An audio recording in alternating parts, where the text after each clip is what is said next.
யோசேப்பை போல் நான் ஒழுங்கில்லையே, நோவாவை போல் நீதிமானும் இல்லையே, ஆபிரகாமை போல் விசுவாசி இல்லையே, தானியேலை போல் உம்மை வேண்டவில்லையே.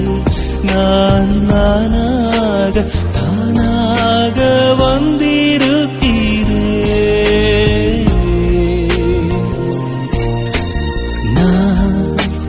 நானாகவே வந்திருக்கிறேன்.